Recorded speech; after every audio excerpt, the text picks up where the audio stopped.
Mesdames, Messieurs, bienvenue sur l'agenda de ce 8 mai 2023 sur Reflet d'Afrique Télévision.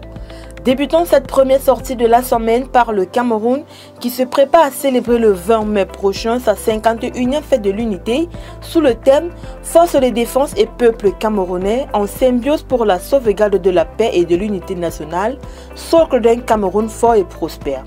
En prélude à cette célébration, le ministre délégué à la présidence en charge de la défense Joseph Betty Assoman, sur instruction du président de la République Paul Biya, a présidé une réunion en présence des principaux responsables du haut commandement militaire et ceux des services centraux de l'État en vue de faire le point de la situation sur le terrain.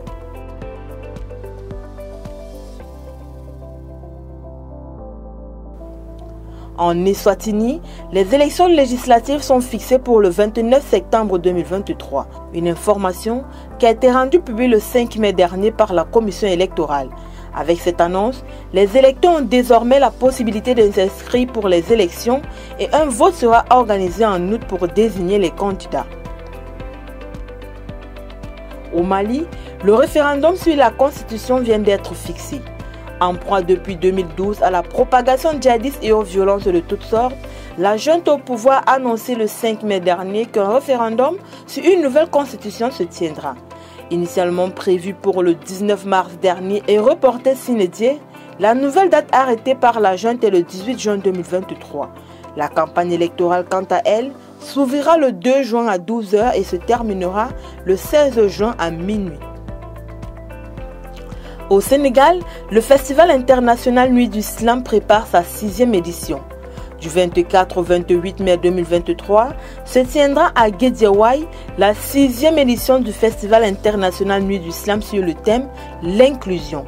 Cet événement culturel vise à dynamiser l'art oratoire en le mêlant à d'autres disciplines artistiques telles que la danse, la musique, le théâtre, le rap, le hip-hop, l'art plastique et la mode.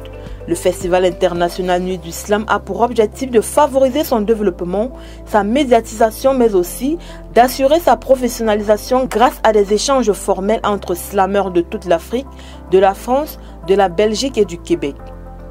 Terminons avec les chefs des villages Bassari du Sénégal oriental qui initient depuis le 6 mai et ce jusqu'au 14 mai 2023 les adolescents pour rentrer dans l'âge adulte. Les jeunes initiés qui sont des enfants âgés entre 14 et 16 ans partiront passer la nuit en brousse.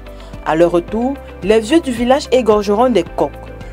Des masques descendront alors de la montagne et des combats seront organisés. Une coutume très ancienne, rythmée par les fétiches et c'est une grande chance pour les étrangers d'y participer. C'est tout pour cet agenda du 8 mai 2023 sur Reflet d'Afrique Télévision.